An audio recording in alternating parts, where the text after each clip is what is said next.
¿Qué sabes, qué ignoras y qué descubres en tu empresa?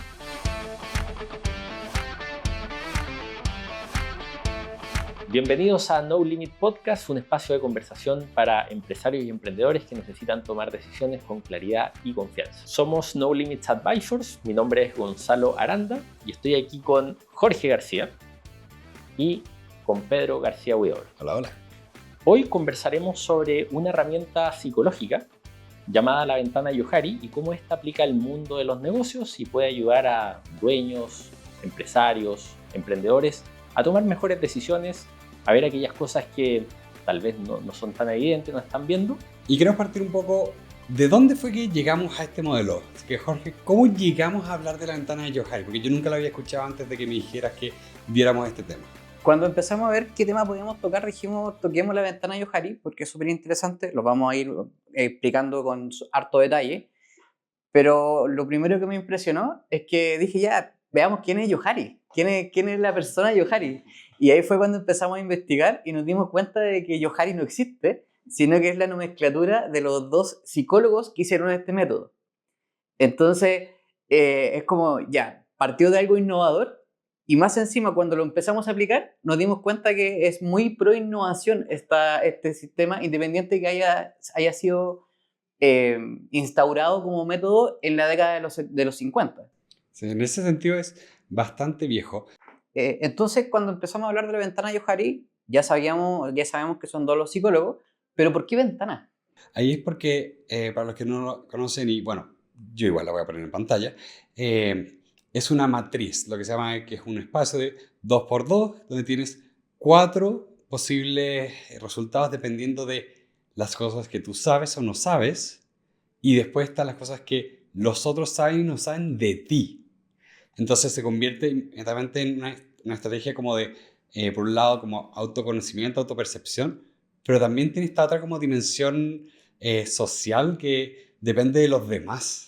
Y hay muchas implicancias dependiendo de qué ocurre en cada uno de los cuadrantes que vamos a ir viendo. No sé, Gonzalo, si quieres entrar un poco más en detalle.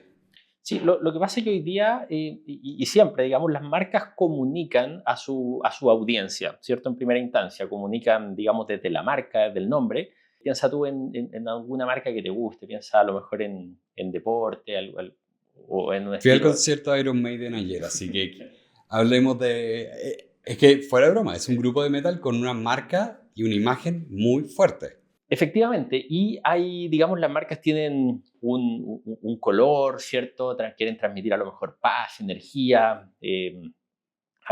No sé si Iron Maiden quiere transmitir paz, energía, sí, pero no sé si tanta paz. Pero... Efectivamente, sí, no es el caso de Iron Maiden, pero, digamos, las marcas comunican.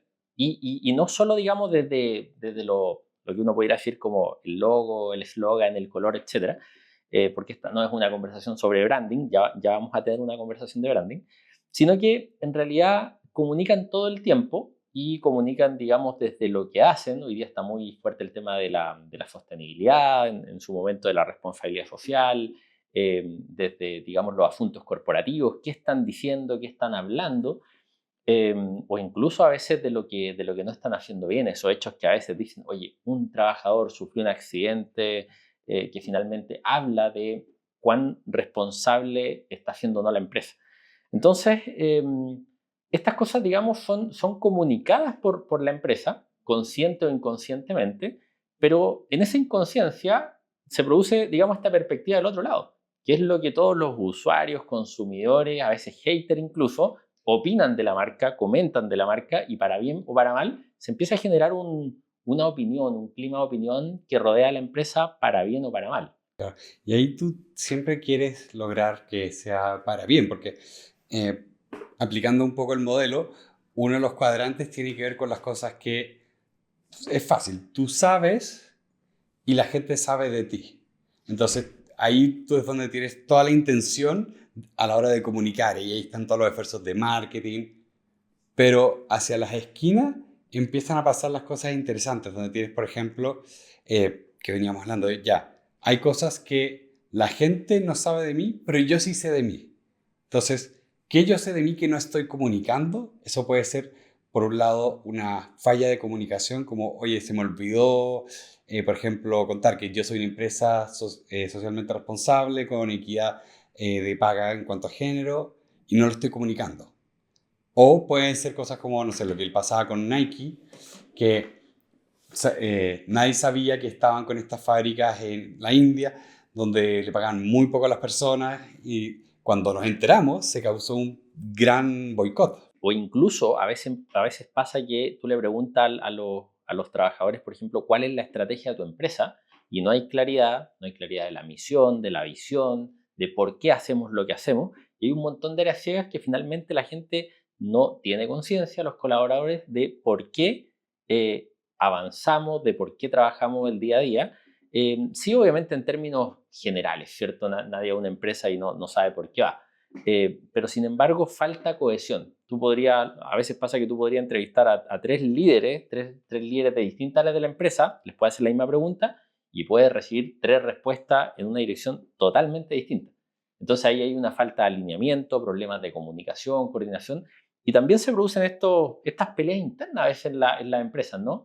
Que finanzas pelea con operaciones o marketing con, qué sé yo, con algún área comercial, o se producen estas cosas que uno dice, chuta, la pelea en realidad debiera estar más de cara al mercado o la batalla, la guerra entre empresas, que a veces se habla técnicamente, más que tener la batalla dentro de la empresa. Entonces ahí lo interesante que a mí me llamó mucho la atención cuando lo sugirieron, entonces lo estudiamos, era que tenías como por un lado esa perspectiva interna tuya, que acaba de mencionar Gonzalo, de, oye, incluso dentro de la empresa puedo aplicar este modelo porque entre los departamentos a veces les falta colaboración, o puede tener esta perspectiva de yo empresa como totalidad y mi marca hacia afuera, y ahí teníamos ejemplos como el que veníamos mencionando también de Iron Maiden, que hacen todos estos trabajos. Por ejemplo, en el caso de Iron Maiden, es súper importante de que en la parte de lo que ellos sabían, pero el mercado no sabía, y que en algún momento empezaron a comunicar, es que claramente son una banda de rock, de heavy metal. Sin embargo, poca gente sabía que parte de sus integrantes eran doctores que sabían manejar aviones. Entonces, cuando se dieron cuenta de que eso lo sabían ellos, pero no lo sabía el mundo, y cuando lo comunicaron, fue una tremenda imagen de marketing para ellos. Y Claro. es súper conocido, es decir, ningún grupo de heavy metal llega en su propio avión. Es más, la última vez que vinieron a Chile se lo chocaron. ¡Oh, no! Bueno, es como ese caso también de los famosos que tienen como doctorados. Creo que Emma Watson también fue a Oxford, y tú dices como, wow, entre hacer películas se pagó la universidad y ahora tiene título de Oxford, que no me acuerdo en qué tiene, pero hay muchos, especialmente como... este era el que era más divertido. El actor que hace de Iván Drago, el malo de Rocky 5, creo, el que es ruso, es químico. El gallo es físico-químico, matemático seco, y se dedicó después a actuar actuando como del bruto. Bueno, el guitarrista de Queen es químico también, y también tiene un doctorado. Entonces es importante que estas cosas en las empresas nos demos cuenta de lo que sabemos, pero el mundo no sabe, y hagámonos cargo de eso, de lo bueno, comunicarlo, de lo no tan bueno. Ahí no sé si Gonzalo nos quiere contar de que estos casos no tan buenos en las empresas, que cómo lo podemos mover ahí.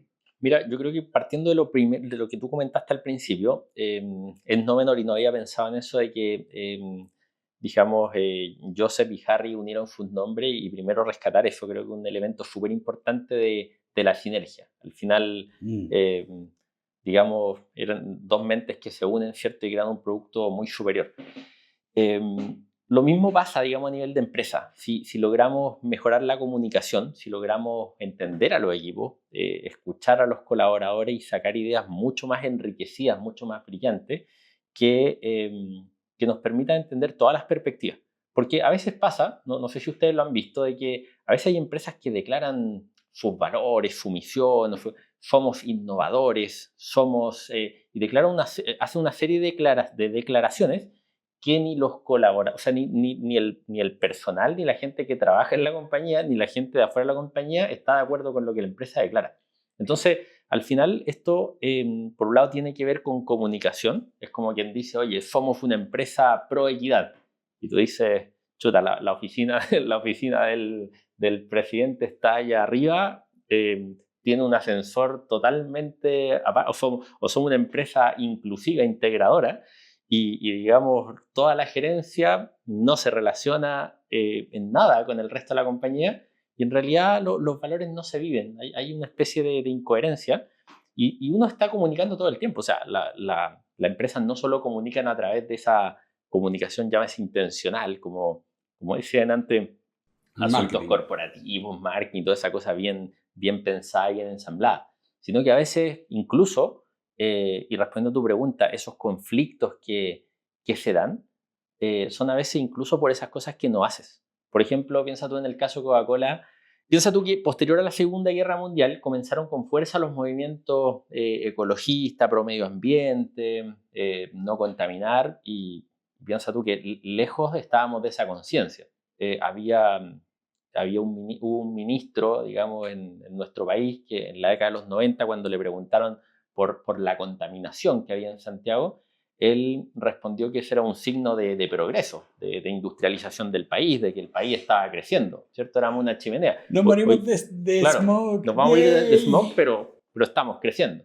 Entonces, si bien yo creo que había una conciencia, pero muy reducida, ¿cierto? De que el ambiente había que cuidarlo, y esto, bueno, tiene un tratamiento bien profundo. Podríamos incluso ahí en algún minuto dejar algunas recomendaciones de libros que tratan de esto, de cómo ha ido aumentando la conciencia empresarial. Pero independiente de eso, las personas hoy día le pasan la cuenta a esas empresas que en el pasado no lo hicieron bien.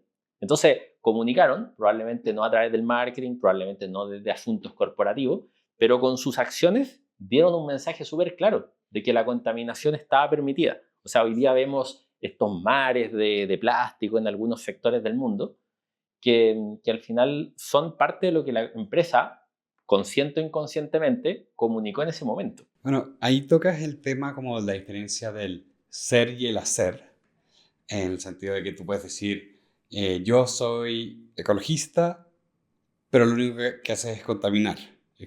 Es lo que se llama el greenwashing, y es como tienes una empresa petrolera que tiene su loguito verde. Como, compadre, tú eres la empresa más contaminante del mundo y has causado varios desastres ecológicos. Pero es más loco todavía un poco, y esto se escapa, así que lo voy a hacer rápido.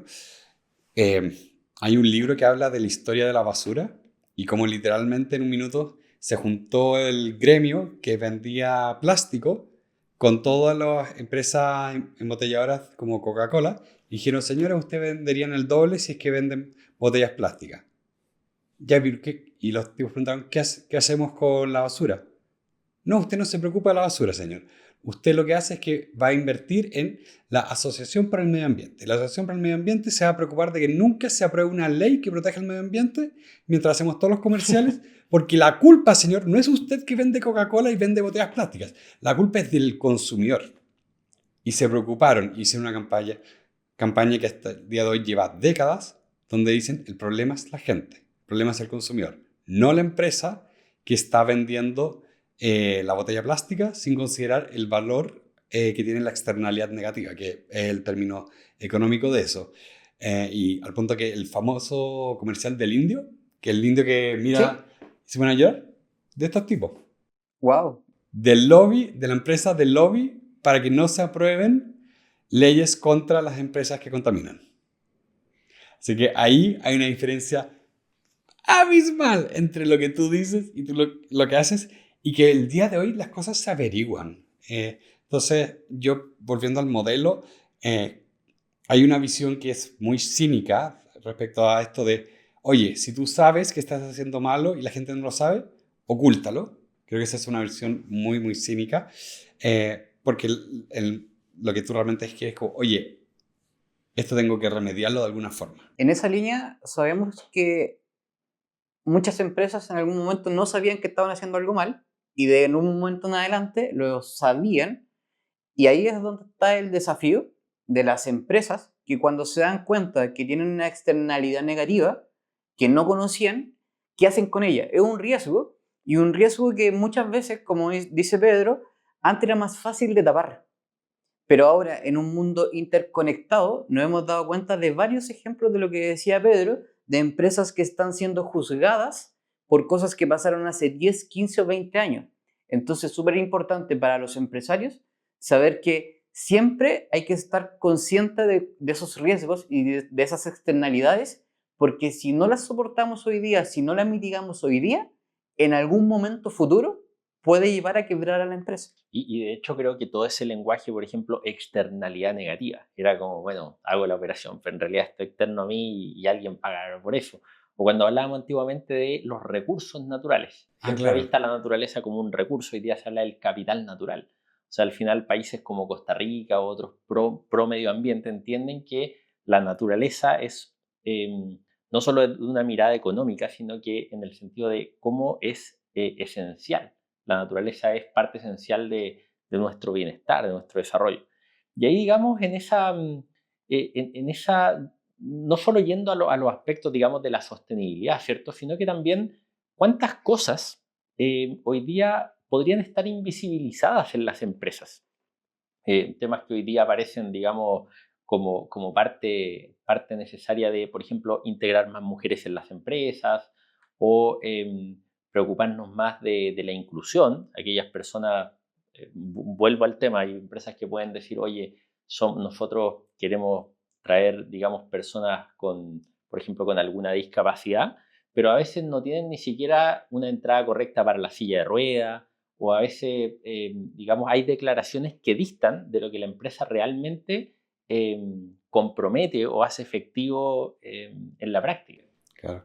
Ahí no sé si les pasa un poco que cuando dices como, ok, tengo toda el área que yo sé que estoy incumpliendo o estoy faltando de alguna forma, como que requiere mucha flexibilidad, como decías tú, Jorge, de, oye, estas necesidades, por decirlo, que la gente le pide a una empresa, como, mira, yo te quiero comprar, pero yo necesito sentirme bien conmigo mismo a la hora que te compre. Entonces, yo necesito saber que tú no estás, por ejemplo, explotando gente en países de escasos recursos porque la mano de obra es barata.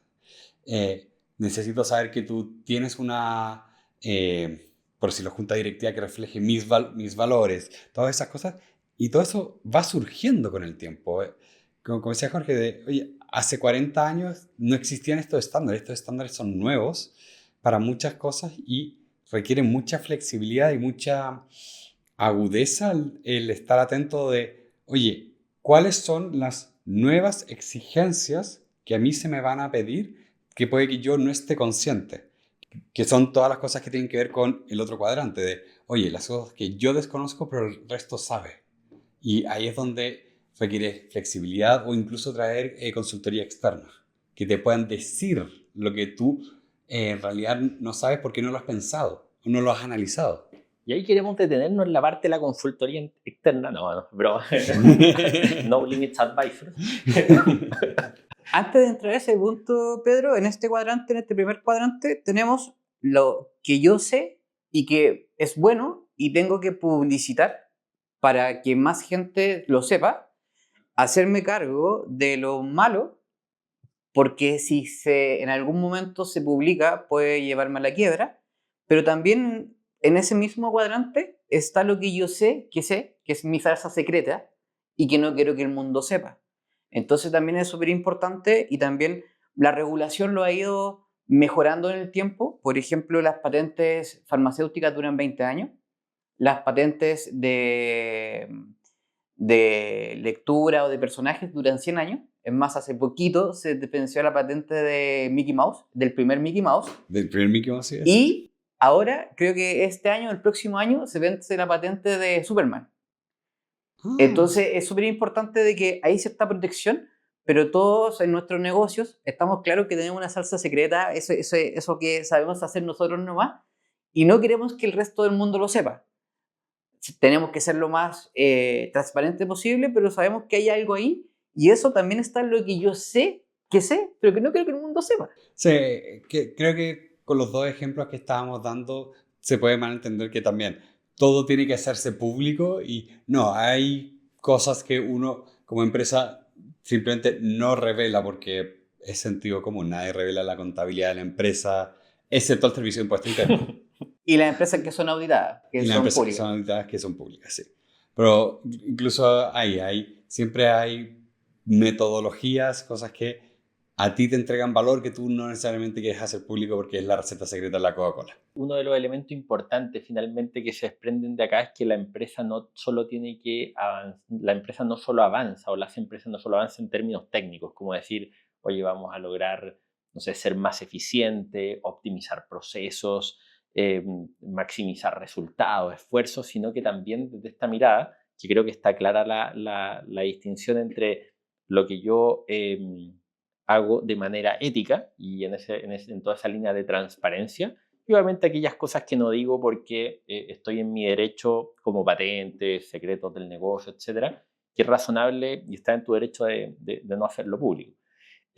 Sin embargo, creo que eso es lo importante, o sea, que el avance tiene que ir, no se puede separar la eficiencia, la optimización de todos estos aspectos que son integrales del negocio, como la transparencia, la ética y todos los aspectos que hoy día eh, impactan al negocio. Porque, digamos, yo creo que es muy distinto y podríamos analizar eso también, por qué muchas veces hay áreas que se vuelven ciegas para la empresa. Porque hay, en este cuadrante que plantea Johari, porque hay cosas que no se ven, porque hay cosas como que se invisibilizan, que es muy distinto de aquellas áreas que yo no quiero comunicar, no quiero decir. Claro.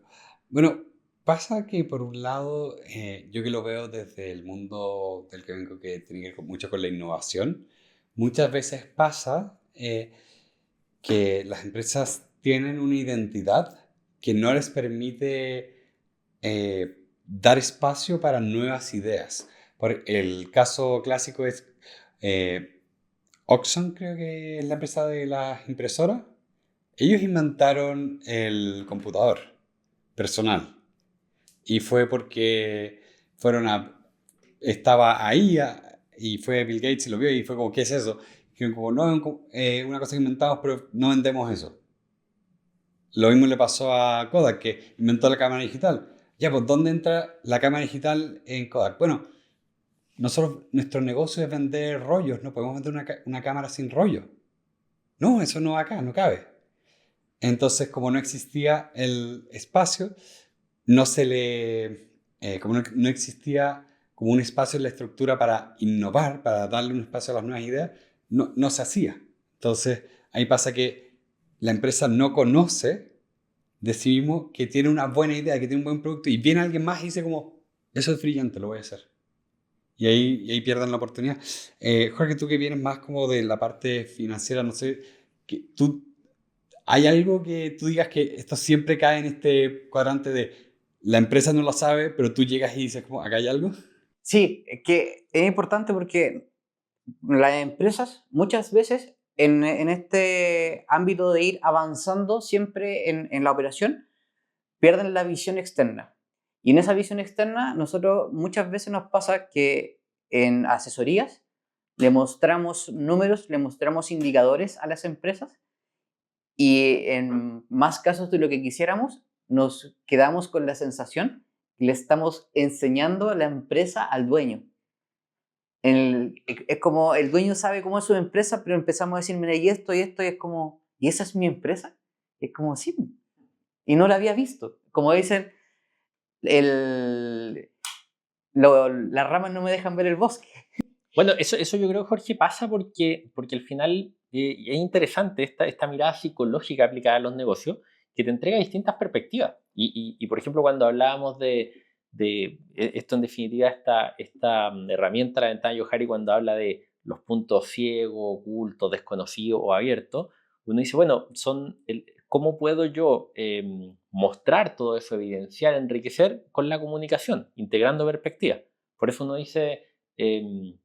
digamos, cuán importante, digamos, es que la empresa se comunique, conecte, fomente el bienestar, la buena cultura laboral, etcétera, porque lo contrario, no es solo que pudieras exponerte a un mal clima laboral, sino que todas las oportunidades o que desaprovechas o riesgos a los que te expones por no ver lo que potencialmente podrías estar viendo. Entonces, cuando en relación con lo que tú dices, que ¿por qué pasa con esos dueños que no ven las cosas que para un consultor o asesor externo podrían empezar a ser más evidentes? Bueno, podría decir porque el consultor tiene experiencia viendo estas cosas, pero creo que también hay una mirada más desapegada del negocio. Sí, escuchaba un fenómeno que le decían como el mal del sabio. Porque el sabio lo sabe todo, pero porque lo sabe todo, de repente se olvida de lo que sabe. Entonces necesita también que alguien venga desde afuera y le diga como, compadre, tú no te das cuenta de que tienes esta habilidad y tienes que aprovecharla. Entonces ahí pasa que también tienes estas empresas que en el día a día siento que es bien difícil como estar constantemente con con un estado mental de voy a estar meditando sobre mi existencia y cómo operamos. No se da. Entonces las empresas tienden a medida que crecen como a oxidarse un poco y necesitan en cierto sentido aceite también. Y en ese sentido de que las empresas muchas veces no saben cosas que gente ve de afuera, hay, como en todas las cosas, casos positivos y negativos. Por ejemplo, pasa de repente que estoy en un segmento donde soy el líder y potencialmente soy el más barato del mercado. Pero yo no sé que soy el más barato del mercado. Entonces, si me doy cuenta y hago un estudio o empiezo a mirar a mi competencia porque estoy metido en mi operación y me doy cuenta de que realmente soy el más barato del mercado y tengo un margen donde puedo subir y seguir siendo rentable, es una tremenda oportunidad que me estoy perdiendo porque el de afuera saben que soy el más barato, pero yo no me he dado cuenta. Claro. Y un ejemplo que es bien común, pero es cuando hablamos de las cosas malas, nadie te va a decir que andas con el cierre abajo. Pero te das cuenta, eso mismo pasa en las empresas. Muchas veces de repente tienes algún defecto que todo el mundo se da cuenta, pero no te has mirado al espejo para darte cuenta que de repente es tan fácil solucionarlo. Entonces eso es como bien trascendental en esta mirada de escuchar al de afuera y cuando el de afuera no te lo quiere decir, preguntarle al de afuera, que alguien que funcione como espejo para poder remediar cosas internas. Claro. Ahí, en ese sentido, no sé si les parece que nos movamos al último cuadrante que cuando lo escuchaba por primera vez era como, ¿cuál es la gracia de este cuadrante? Porque yo he visto otras matrices donde dicen como, mira, donde tienen el mismo formato, sí, sí, no, otra, entonces tú ignoras el que es no y no. Pero en este caso, tú dices, ¿de qué me sirve saber esto de algo que yo desconozco y la gente desconoce? Pero ahí mientras lo hablábamos un poco cuando nos preparábamos para esta conversación, oye, ahí está la innovación. Ahí está la innovación. Ahí está la innovación en cosas que tú dices como, yo estoy tratando de descubrir algo que incluso el público no conoce. El ejemplo de, oye, los teléfonos que usamos hoy en día, ¿existían dispositivos celulares que se podían conectar a Internet? Sí, pero nadie, hasta el iPhone, había hecho de forma tan exitosa como, no, esta es la forma, este es el formato, la interfaz que a todos les va a gustar a la hora de tener un teléfono portátil. O sea, hay muchos casos de innovaciones tecnológicas que les falta un giro de tuerca todavía. Y entonces, por ejemplo, Microsoft trató de sacar un tablet mucho antes que el iPad. Pero si lo miran, era un producto malo. De verdad era malo, porque era simplemente un Windows en una pantalla más pequeña. O sea, no tenía nada de esta innovación de, oye, la interfaz tiene que cambiar porque acá tú vas a interactuar con el computador de forma distinta. O sea, yo he visto fotos y de verdad es como, no, esto todavía le falta el giro de tuerca para que yo diga, esto soluciona un problema que yo, en cierto sentido, no sabía que tenía. Porque yo siempre insisto, en la innovación se trata de encontrar un problema, solucionarlo. Y de hecho, me encantaba esta pregunta que me la explicó una vez un profesor, Bracy Wilson, de marketing, que decía como, oye, ¿las necesidades se crean o se descubren? Ambas. Ya, pero ¿tú necesitas un iPhone? ¿No? Hoy día sí. Hace 15 años no. No, yo te diría, hoy día de hoy no necesitas un iPhone. Tú necesitas un celular que se conecte a internet. Me voy a retirar de esta conversación, se está poniendo... Sí.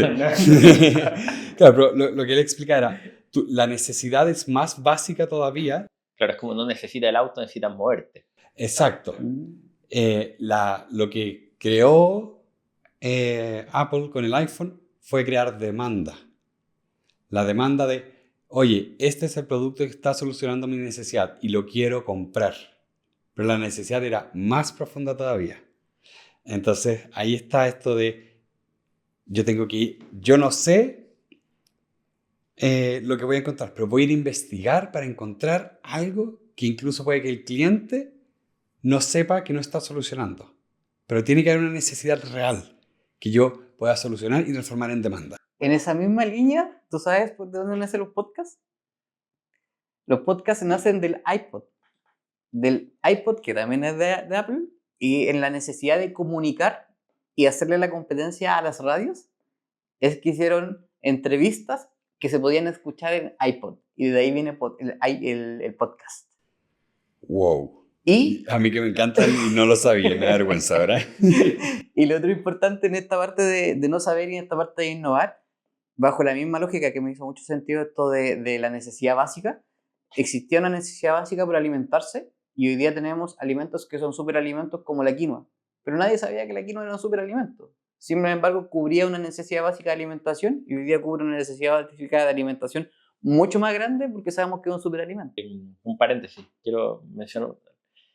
Hay un famoso experimento, no sé si ustedes lo han visto, yo pienso que sí, o lo recordarán, de un psicólogo que se llama Daniel Simons. Y él tiene un video donde muestra, le llaman como el video de los pases o del gorila invisible.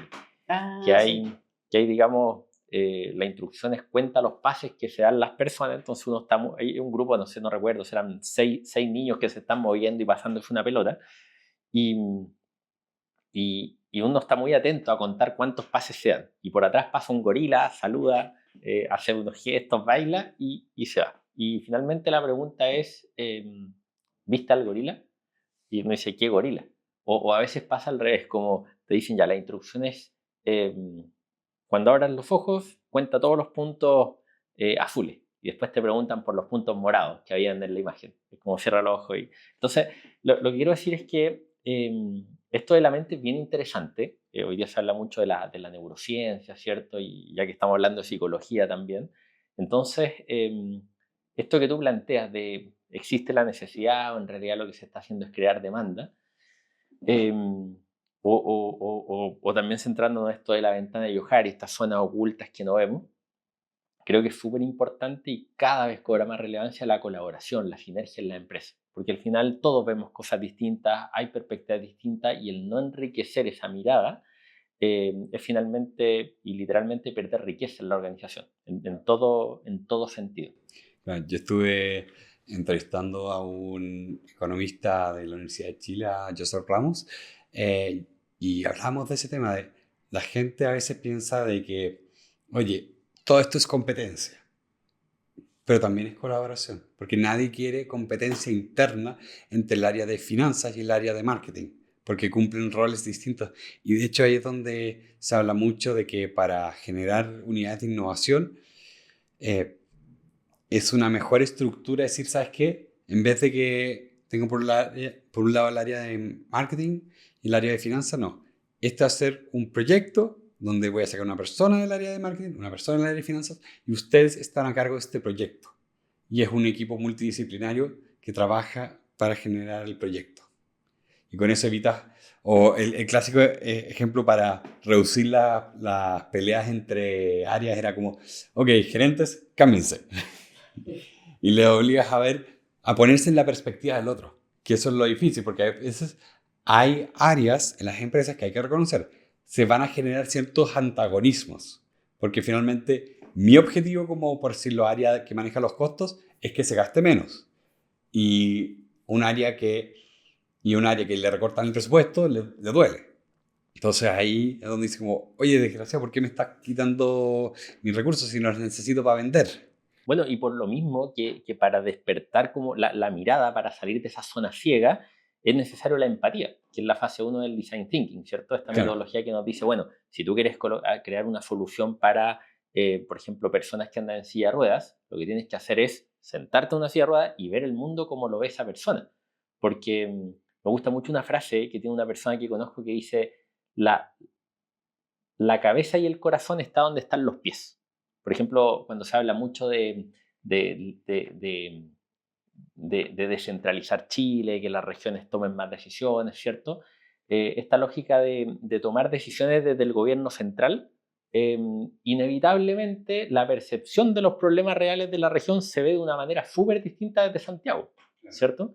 Entonces, esto que planteas tú de a veces generar cambio de gerente o generar colaboración entre equipos, contribuye mucho. Eso por el lado del enriquecer miradas, perspectiva e innovación. Pero por otro lado, también quería comentar lo débil que es el cerebro, porque, digamos, engañar al cerebro es súper fácil. Y si uno piensa en todas las, por eso hoy día se habla también de la psicología conductual, etcétera, para tratar de hackearnos, pero básicamente lo que quería decir que, vuelvo, engañar al cerebro es súper fácil y piensa tú que detrás de todas estas aplicaciones, YouTube, tecnología, etcétera, hay expertos, especialistas que están tratando de capturar tu atención. Entonces, tener esas dos variables claves, sobre todo para quienes hoy día están guiando empresas, emprendimientos, en cualquier nivel, importante, digamos, ser consciente de los sesgos cognitivos, de cuán fácil es a veces distraernos, perder el foco, y por otro lado, ser conscientes también de que la colaboración, esta unión de mentes, crea sinergia. Claro. Ahí, bueno, Jorge se está leyendo Thinking Fast and Slow. Está muy bueno el libro. Volviendo al tema de estos 4 cuadrantes, ya sabemos que esta zona oculta es la zona de innovación y descubrimiento, pero no quiero detenerme un poco en el primer cuadrante, en el mundo sabe y yo sé, que es interesante que muchas empresas saben cosas buenas y el mundo sabe cosas buenas, pero otras empresas saben cosas malas y saben que el mundo el mundo sabe que hay cosas que se pueden mejorar dentro de la empresa. Y ahí es donde está la importancia de un buen management, de un buen gerente general o de un buen dueño, que diga, si yo sé que tengo que mejorar esto y el mundo me está presionando y posiblemente puede ser que me caiga hasta del mercado si no lo hago, es evidente que tiene que hacerlo.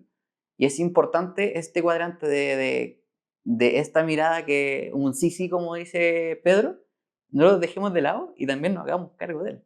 Sí. Bueno, pasa mucho que en gestión de empresas y esas cosas pasa que tú tienes lo que se llama, que no es la mejor traducción del mundo, pero se llama como el elefante bajo la mesa, que en inglés es the elephant in the room, que es como, ¿cuál es un tema que todos estamos conscientes de esto, todos lo sabemos, pero nadie lo está hablando puede ser un tema cultural, puede ser un tema que a todos nos incomoda por alguna razón, pero nadie lo está tratando, a pesar de que todos lo sabemos. Y un ejemplo súper gráfico nos ha pasado más de alguna vez en una asesoría, en donde nosotros decimos, ¿sabes qué? Estamos analizando tu empresa y todo, y esta estructura o esta persona como que no nos calzan en la empresa. Y nos dicen, no, si nosotros sabemos que no nos calzan. Y el pero siempre tiene una razón que afortunadamente lo hemos solucionado y se han hecho cargo de lo que todo el mundo sabía, incluso los clientes. Entonces eso es importante, hacernos cargo de eso, porque ahí hay mucho dinero. Entonces, no dejar de lado estos 3 cuadrantes donde algo no se sabe, son súper interesantes, pero este cuadrante donde todo el mundo sabe, también es interesante y hay que tomarlo con la perspectiva de negocio. Claro, creo que la pregunta del millón es, ¿qué estás haciendo al respecto? Como Exacto. independiente del cuadrante que estás, es como, ¿qué estás haciendo al respecto con esto? Porque ahí es donde vienen las exigencias que nos hacen los clientes, las exigencias internas y también la necesidad de tomar una acción para resolverlo de alguna u otra forma. Hace algunos días, conversando con una persona que sabe mucho de marketing y estrategia, me decía, llegábamos a la conclusión, yo le decía, el mercado tiene la respuesta. Y él me decía, y más que eso, el mercado tiene la razón. Entonces me pareció interesante porque finalmente pueden haber una serie de hipótesis, teorías, pero el contacto con el mercado, llámese tu cliente, tus proveedores y todo lo que te rodea, finalmente te da una percepción más amplia. Creo que pensar en estos espacios de reflexión dentro de la empresa, hoy día tú sabes, antiguamente era como, oye, pero ¿y por qué habría que tener un cientista político dentro de la empresa? ¿Por qué un filósofo? No sé si para muchas empresas hoy día estará vista como la importancia real, pero sí creo que es importante integrar los espacios de reflexión que permitan abordar esos temas, como dices tú, el elefante, que permitan a veces tener esas conversaciones incómodas, tal vez con un buen facilitador, con alguien que pueda moderar la conversación y tocar esos puntos que a veces, como pasa en las familias, como pasa entre amigos, como pasa en cualquier relación humana, a veces se quieren evitar, pero todos sabemos que están ahí y que si no los tratamos, finalmente es un conflicto que está chuteando hacia adelante, pero que tarde o temprano te va a tener que hacer cargo y podría ser eh, en una instancia o con una magnitud que no quieres que sea, digamos. Sí, y sumándome a lo que dices recuerden que ustedes pueden ir a buscar ayuda externa y eso puede venir de cosas como redes de apoyo, círculos de networking, ir a consultoras externas, o sea, ir a conocimiento externo que puede estar ver un video de YouTube incluso a veces. Siempre hay un video de alguien de la India que habla de un tema. Entonces, creo que ahí también es lo importante de no quedarse quieto y ir a buscar lo que a ti te falta o sientes que te falta para que puedas resolver tu problema. Complementando eso, creo que también esa búsqueda de lo que falta muchas veces podría estar adentro y podría estar en la empresa, solo que no somos conscientes que está. Entonces, parte de ese descubrimiento podría ser sorprendente que, wow, lo teníamos y no lo estábamos usando. Entonces, creo que es también un desafío del liderazgo de la organización en todos sus niveles y cómo crecer de una manera clara, estratégica y, ¿por qué no, innovadora. Solo para terminar, es importante que conceptualmente la ventana de Johari es una ventana en donde adentro estamos nosotros con ciertos conocimientos, pero al otro lado de la ventana están nuestros stakeholders, clientes, proveedores, Estado, que también tienen una visión de nosotros. Y la diferencia de estos 4 cuadrantes es más que todo cómo nos vemos nosotros y cómo nos ve el resto. Y de ahí es donde se pueden sacar todas las lecciones y posiblemente hay mucha innovación y hay mucha rentabilidad en hacer este ejercicio. Y si no lo saben hacer, llámenos porque los podemos ayudar. Eso. En No Limits Advisors nos dedicamos a asesorar distintas empresas, negocios. Por lo tanto, si consideras que tu empresa necesita asesoría, escríbenos, contáctanos, feliz nos comunicaremos contigo. Por otro lado, escribe aquí en los comentarios del video lo que más te gustó. Comparte también tus ideas, tu reflexión al respecto. Encantado de conocerla. Si tienes también alguna idea de próximos capítulos, de qué te gustaríamos que habláramos, o algún invitado que tú quisieras que tuviéramos con nosotros, encantado de conocer ahí tu visión. Es súper importante que si crees que este material es de valor, lo compartas a todas las personas que creen que le haga sentido. Mientras más personas escuchen estos capítulos, más posibilidades vamos a tener de seguir grabando este contenido de valor para ustedes. No olvides seguirnos en redes sociales. Estamos en LinkedIn, en Instagram, YouTube y Spotify. Muchas gracias por habernos escuchado el día de hoy y les deseamos una muy buena semana.